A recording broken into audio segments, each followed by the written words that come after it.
subscribe, and click the notification bell, and I'll pay your medical bills. With the power of friendship, yeah. Hospitals, nursing homes, hospice care. There's just something so creepy about working around those who are sick and on the verge of passing. Decay is something that most of us want to be far away from, but you can't do much about it if you work there. The following 5 allegedly true stories are about terrifying paranormal experiences in hospital and hospice care. Enjoy, and don't get too sick, or you could also wind up at the hospital. If you want to hear your story on this show, share it with us at darknessprevails.org/submit. Also, be sure to check out and follow my podcast at dppodcast.com. Staying overnight in a hospital. From Kristen. Location unknown. My grandma has multiple sclerosis, and due to that, she can't move from the shoulders down. She can talk normally and move her head, but that's about the extent of it. Luckily, she has a fantastic attitude though, and she's witty and loves to joke around. She has 24/7 hospice care, helpers from 8 a.m. to 10 p.m., and she lives with my aunt who cares for her as well. One day my mom texts me, telling me my grandma is in the hospital with an infection, and they need someone to stay with her overnight. My aunt has 3 kids at home, 2 of which are 5 and 3, that need to be ready for school every morning. My mom at the time had a truckload of personal items because she was moving to a new house my parents recently purchased, so she couldn't stay. Apparently, when my aunt left my grandma in the hospital room with the nurses to take a phone call, the nurses left too, though my grandma hadn't used the restroom yet, and no one would come back to check on her. So she had to wait in her waist until my aunt came back to the hospital to tell her. Again, she couldn't even move enough to press a button to call for help. After that, none of us felt that she should be left in the nurse's care or responsibility. So I volunteered to help out. I've stayed overnight with my grandmother before at her house, whenever my aunt was busy or going on vacation, or really just whenever they needed some help. My grandma snores like a bear, but it didn't bother me that much, and it felt good to be able to help out whenever I could, especially since I work so much. I worked in retail, so I worked until 9:30 p.m. every evening. I could get from the mall I worked at to the hospital in 15 minutes, so I knew I could be there before 10 when her last helper left. The next helper would be there at 8 a.m., and I worked at 9:30 a.m., so I figured I could get ready and make it to work on time. When I arrived, she seemed to be doing better, and I said goodnight to her helper. We watched a movie together, and throughout the movie, the nurses prepped her for bed, finishing the IV and leaving for the rest of the night at 12:30 a.m. She probably fell asleep about 15 to 20 minutes later. I was passing the time texting my fiancé, something about how uncomfortable my chair was to sleep in, and how I wished I remembered my pillow and blanket. While I was waiting for him to respond, the exhaustion from work that day and accidentally going to the wrong hospital next door before going to the right one caused me to doze off. Suddenly, I was startled awake. There were some abnormal noises coming from my grandmother's resting body. At first, it was like she was sleep-talking, but she wasn't saying normal words. It was almost like someone was flipping through channels on a TV. She would be talking normal, though the words I couldn't understand, and she would sing mid-sentence, then cut off and begin speaking normally again.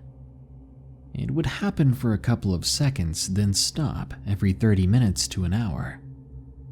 I decided no one is going to believe me unless I recorded this. Then things got weird. She started making these weird noises with her mouth. Then she started to do something terrifying. She spoke in a creepy, deep voice that was not hers. I would even go as far as to say that a voice like that could not come from a woman's body. I was horrified, to say the least. I just told myself if she sits up or moves, I'm running out of here. So I stared at her with my eyes wide, trying to see everything in the pitch black room. Luckily, she never moved. The following day, I was feeding her breakfast, and I asked her how she slept. She said just fine, so I played her the recording I had from the night before, and she looked at me, scared and confused. "What was that?" she asked. I told her that it was her, and she had scared me herself. She laughed nervously and said she didn't remember that. And all of my nights taking care of her, she's never done this, and I wonder if anyone can explain this or help me understand better. My paranormal encounter at a nursing home. From Lil. Location unknown.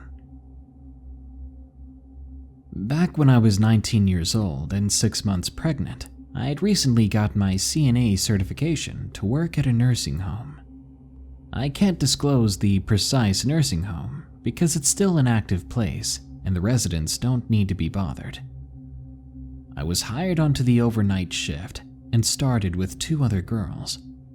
The turnover rate for CNAs on the night shift there was oddly high for the place, and I wasn't sure why at first. Now, there were 2 floors to the building, and 1 LPN and 2 nursing assistants to each floor at night. The bottom floor was a secure ward for the dementia and the Alzheimer's residents, and the upstairs were for the norms that just need to have round-the-clock care for various reasons. The main duties for the main floor were to answer call lights and to see what the resident needed at the time. The bottom floor duties were a lot more complicated than that. The main concern was to get all the residents back to bed. Sometimes they just needed a quick suggestion to lay back down, but sometimes they'd respond with an all-out freak-out. I was accidentally assigned to the bottom floor, but my coworkers agree that with the residents having the tendency to be violent, that I needed to be on the main floor, especially with my pregnancy. This night was orientation night, and the only assistant that wasn't new, who had started a couple of months ago, had to be the one to show us our duties. Let's call her Jane. She was a very bubbly and friendly person, and we all got along with her. She was one of those people that liked to scare everyone, and started to tell us about the history of the nursing home. She said it used to be a hospital a long time ago, and the area that the nursing home was on used to be the emergency ward. Jane claimed that there are ghosts residing in the building and told us stories of other workers seeing either a little girl, a former doctor, or a tall stranger walking around at night. The other gals were freaking out, but I didn't, as I had experienced living in a weird and supposedly haunted house when I was a child. I heard and saw plenty of creepy things, so I guess I was numbed or prepared for it. A ghost story at a nursing home was nothing compared to what I saw. Anyway, after that, we started the first few rounds of checking on residents. I won't bore you with the details, but we had to do rounds every 2 hours and check on each resident. Now, at about midnight, Jane decided to scare the 2 newest gals. I was excluded thanks to my pregnancy. She claimed that there was a ghost in the sunroom at the end of the bottom floor. I don't know why, but I got a weird feeling that they shouldn't go down there, and I insisted that they shouldn't explore it. Well, they did anyway, and when all 3 went down all the way to the sunroom, Jane grabbed their backs and freaked them out so badly that they screamed and ran back. Jane thanked me for building up the scare but I didn't explain that I wasn't joking. There really was something off about that place. After that, weird things began happening around the nursing home. The first event was that doors began to open by themselves. For safety and privacy reasons, we always kept the doors closed during the night. The nurses grew annoyed and would remind us to close the doors, and then after a couple of hours of this happening, they began to demand to know who was forgetting to close the doors. As new CNAs, we were never alone, we were babysat, and those that were with us never forgot to close the doors. But that was just the beginning, because on round checks, random beds would be lifted on highest setting. This was when the nurses started to realize that this wasn't just some clumsy person, and it wasn't the residents. We all did rounds together, so there was no opportunity for us to do it without someone knowing. Then catheter bags would end up in random spots around the bed, and the feeling of being watched was felt by everyone at almost all times. It all came to a terrifying event that no one could explain to this day, and Jane doesn't even talk about it herself. At 3 a.m., I was finishing my last break. A pregnant woman has to eat. Then I walked out from the break room. The break room was at a corner area, and when you walk out, you can look to the left and see the main desk call station where we'd often sit, and if you look straight, you can see what we call the business hall. The business hall is the area where the administrator's offices are. Well, at night, the hall obviously didn't have the lights on to conserve electricity. As I was looking down the hallway, I saw a call light turn on. It was off, and with a blink it turned on. I was tired and didn't believe what was happening, so I went to the light board to see if the room light was on. Jane asked me what I was doing, and I told Jane I didn't know the room number of the call light that was on. She looked down both hallways and indicated that there wasn't a light on. I pointed to the business hallway, and she laughed, and she thought I was trying to scare her. So she humored me and went to go see what I saw. Not even a minute went by as she freaked out and ran to get the male nurse that was downstairs. Jane kept saying as she ran by, "It's not possible, that's not possible." Both nurses and nursing assistants all ran to see the call light on and apparently freaked out as well. After that, Jane, me, and the main nurse decided to keep me company to make sure the pregnant lady was safe from any more weird events. I never pointed out that I didn't freak out and was not scared to be alone, but people feel safer in groups.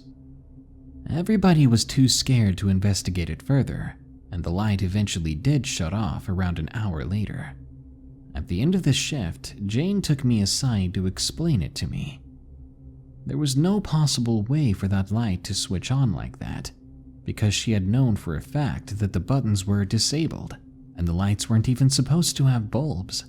Jane said when she walked into the room that the light indicated, she saw a shadow of a man walking down the hallway and into the room before she freaked out. The day after I was sent on bed rest due to pregnancy complications, and after I came back from maternity leave, everyone that I'd known on the CNA staff had already quit. I didn't make it too long after that, as the jobs were more than I could handle. The weird part is that the haunting of the place is kept as an unsaid agreement between the staff. We're not supposed to speak of it outside of work, probably because it scares away future staff. What disturbed me the most about my short time there wasn't the ghost or the care of the residents. In the back of the nursing home, there is a secure area where the door has locks on both sides. You need to get a key to go in or out. The first room is full of medicine and other medical supplies, but when going into the next room, it is packed full of past residents' used items, the personal possessions of those that were simply abandoned here until the day they rotted. They go into the nursing home with all the things they had throughout their lives, but they're only allowed to keep what fits in a couple of drawers in a closet. To this day, my biggest fear is ending up in a nursing home. I'd rather take my own life than sit there and pass away slowly like that, let alone in a haunted nursing home. One creepy night, from Steve Z. Location unknown. I'm a 30-year-old guy, and I work housekeeping for a nursing home. Sometimes I'm asked to work third shift, which can sometimes be a 12-hour deal, from 8 p.m. to 8 a.m. I'm a bit of a night owl though, so it doesn't bother me much. On October of 2016, our facility got hit with a nasty flu virus that was going around. The elderly are more at risk here, obviously, so we sadly lost a few of our residents because of it. Now, for those who have never worked in hospitals or nursing homes, let me tell you that these hauntings are very real. I started my shift like usual, said hello to the few residents and staff that were out and about. It was late in the hour. As I'm about to go into the basement through the central stairwell, I type in the code and begin to open the door. I see someone pass behind it, as if they were waiting for me to open it. And as I pause to see who it is, I find that the stairwell is actually empty. In my confusion, I suddenly hear a raspy. It was close enough to my ear to feel someone's breath, yet the hallway was empty. I brush it off, thinking, or rather hoping, it was one of the nurses playing a prank on me. I continue on with my shift, and for a few hours it's uneventful. That changed when it hit 3 a.m. I had just finished cleaning up the restrooms on the first floor when I hear the buzzer for a call light go off. I look down the hall to see the light flashing. It was coming from a room that I know had no one in it, as that resident had moved out earlier in the day. The nurse on duty goes in, shuts off the call light, and closes the door as she leaves the room. She gets halfway down the hall to talk to me when that exact same light goes off again. We both go into the room this time to investigate and find nothing except the fresh smell of a cigar. We're a strict no-smoking facility, so no one had smoked in there in decades. I rub my eyes and go into the kitchen to grab some well-needed coffee from the machine there. Before they leave for the night, the kitchen staff usually sets up a couple of fresh brewed pots for us late shifters. As I get my cup and start to fill it, I hear a metallic crash from over in front of the ovens. A pan lid was wobbling on the floor as if it was slowing down after being spun like a top. Now, I know the kitchen staff pretty well, as I had been in that department for a few years before transferring to housekeeping. I know where they kept the lids, on the opposite side of the kitchen and behind a wall from where the ovens are. For this lid to have gotten where it landed, it would have to fly around the wall and pass through a rack of large utensils, and even then, it would not have landed with the force that it did. Most times, I don't get bothered by the antics of what the staff calls the prankster ghost, but having seen something get thrown around like that, it's not something I'm going to get used to. Not much else of note happened during the rest of my shift, but as I was clocking out that morning, I bumped into the head nurse. She mentioned that we had lost several of our long-term residents that night, so maybe the events I witnessed there, it was their way of saying goodbye. The hallway light flickered as she told me this. Dark Entity, from DarkRoze, location unknown. I work at a nursing home and rehab home as a nursing assistant. We have two sections of our building. Side 2 is rehab. It's mainly for patients with hip replacements and things like that. Section 1, the place I work, deals with more permanent patients, like those with Alzheimer's and dementia. I work the 3 to 11 shift, but at the time of this happening, I work the 11 to 7. otherwise known as the graveyard shift. I've worked in this building for many years, and I've seen a number of strange things happen. My building is also close to 5 decades old, so this does help the creep factor. My section has 4 halls with a large nurses' station in the middle. It's nice because you can sit at the nurses' station and look down the hallways. This helps out a lot at night when you have paperwork to do and call lights keep going off, which never fails to happen. However, this night had been the Q word. Nurses do not like saying the word quiet, because once you do, all you-know-what breaks loose. This night was no exception. On the graveyard shift, my building is usually staffed with at least 3 assistants and 2 nurses. Around 2:30 in the morning, one of the nursing assistants had commented on the lack of activity, calling it quiet. As she had used the Q word, we gave her a good thrashing about. Well, sure enough, about 5 minutes later, another nursing assistant that was finishing a bed check on her patients came up to us saying one of the patients was acting very odd. The nurse in charge of that hall, Hall 4, followed the assistant to the room she was talking about. A few minutes later, that nurse, Sarah, walked up to the other nurse, Ginny, and asked her to help her.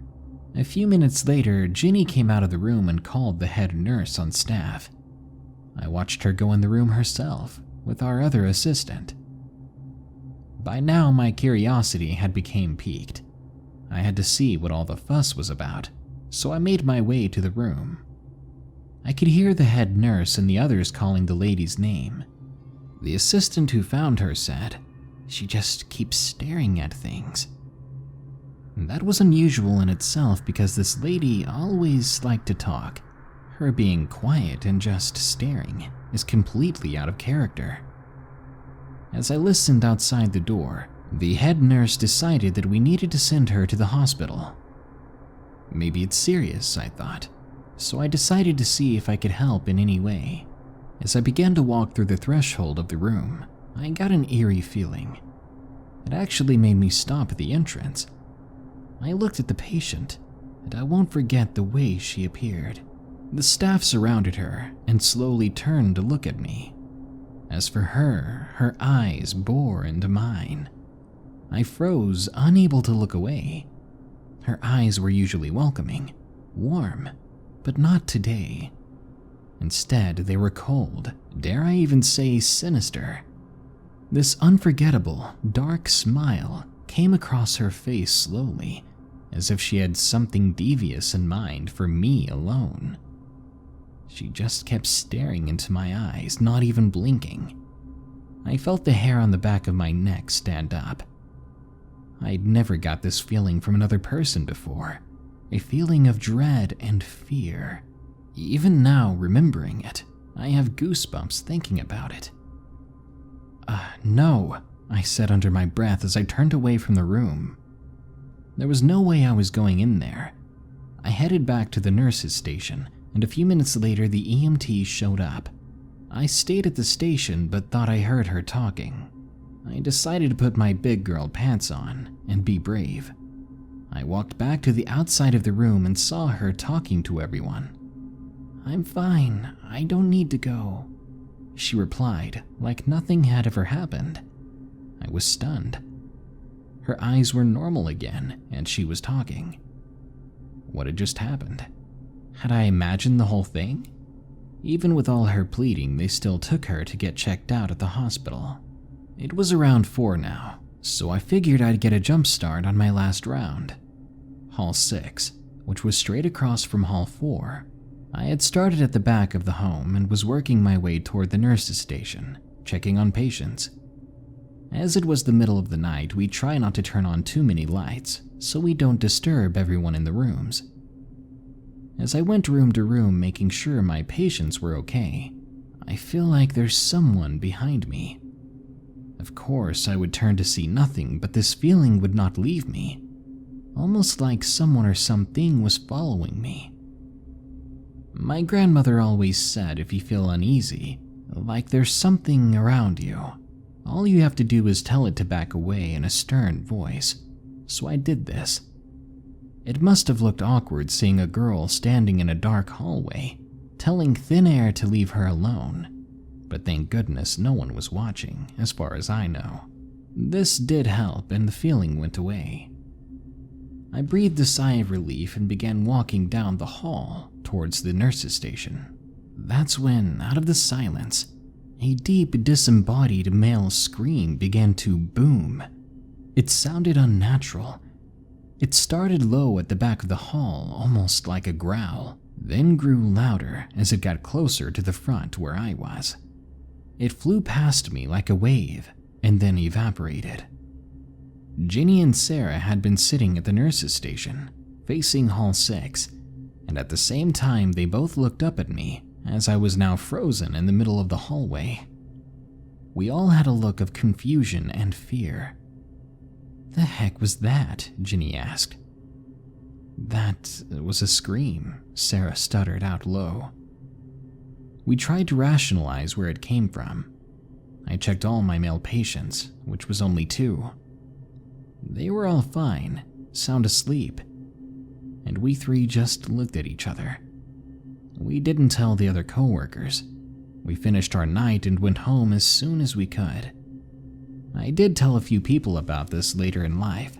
Some people think it was a demonic entity or something worse that took control over the patient at a weakened state, then set its eyes on me. Whatever it was, I'm just glad I have the strength to fight it off. It watches us. From Lily. Location unknown.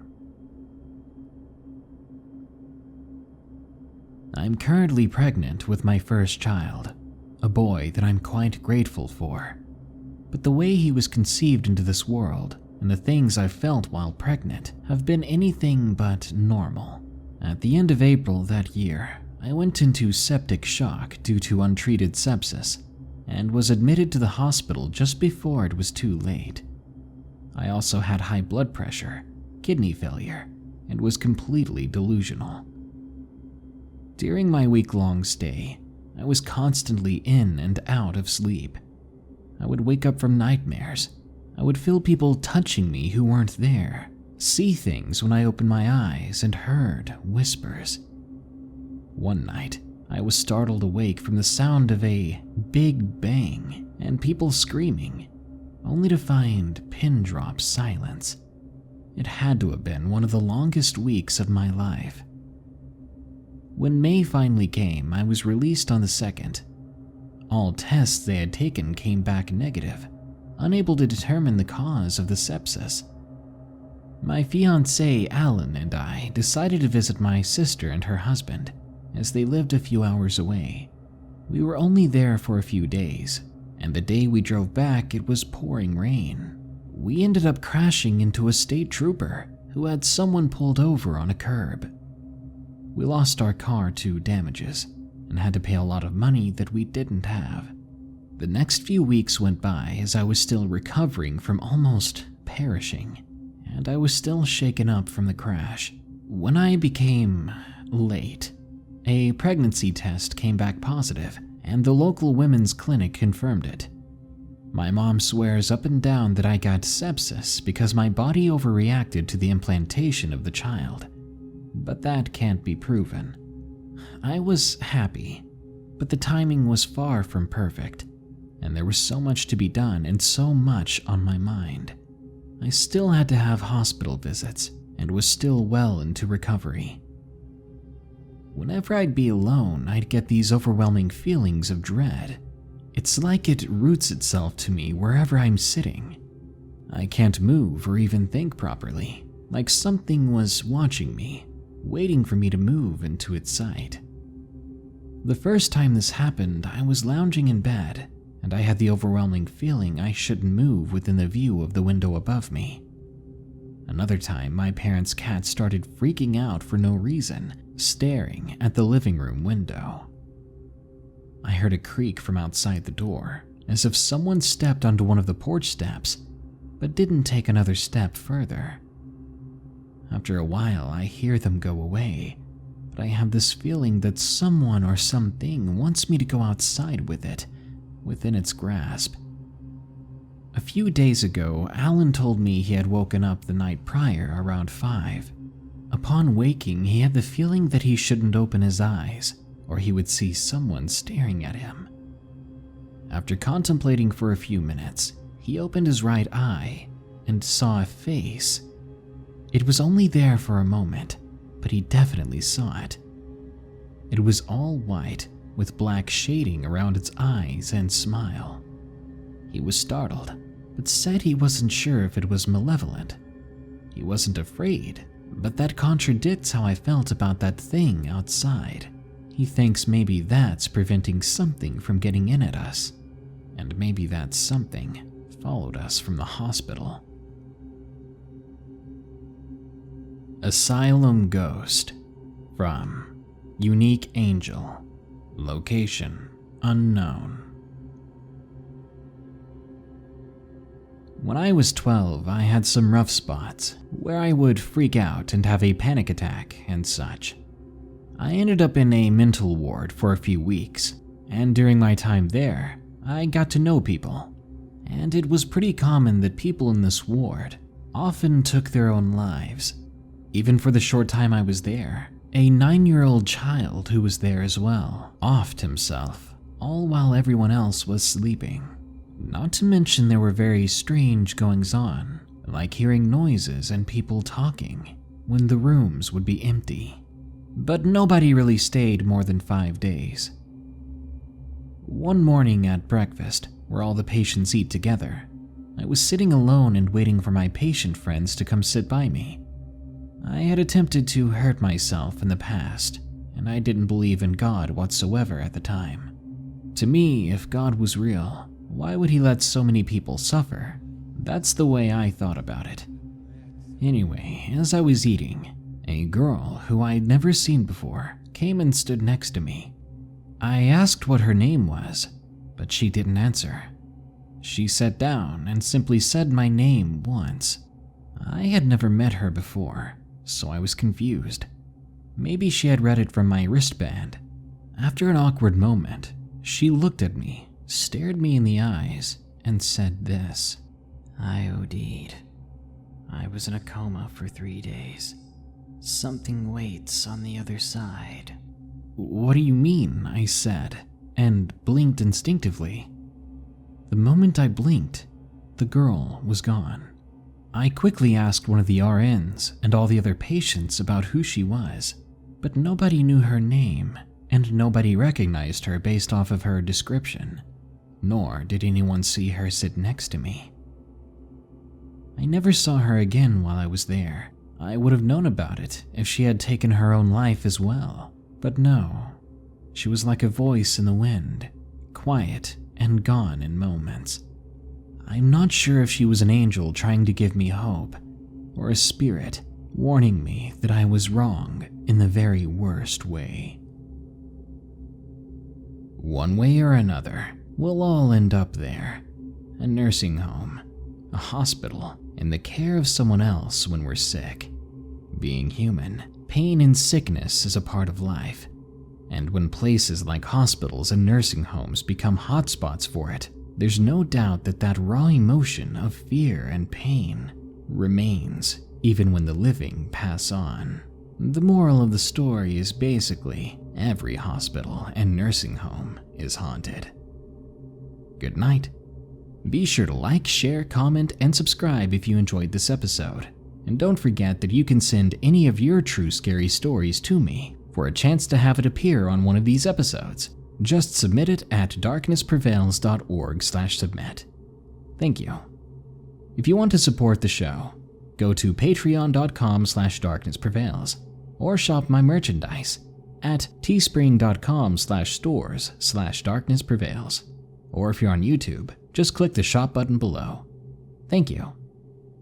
Now, as usual, here are my 5 favorite early comments from the previous video about 10 river monster sightings. Peanut says, "Just in time. You know, I've always wondered why there's no cheesy spy movie where the guy's name is Justin Time. Maybe I just missed it." Malcolm Greer says, This channel deserves way more subs. It is nice having so many subs at the moment, and right now I'm just focused on keeping you all happy, because a big problem with channels like mine is making our subs bored. You can tell that happens when the subscriber amount doesn't reflect how many views per video that channel gets. A good rule of thumb would be 15% of your subscriber base should watch each of your videos, and if you're not meeting that minimum, supposedly you're not doing it right. And I'm always paranoid about it. So the subs will continue to come in, I hope, but I just want to make sure you guys are always entertained and spooked in the right way. AMill17 says, putting myself in reverse and backing up to watch a new Darkness Prevails vid. That was a little much, but I appreciate the effort, because I've never heard of a pun made with the word river. The Immortal Super Being says, you should do terrifying things seen in the night sky stories. Ooh, sounds creepy. The skies are scary enough. I've always had this fear that I can't explain.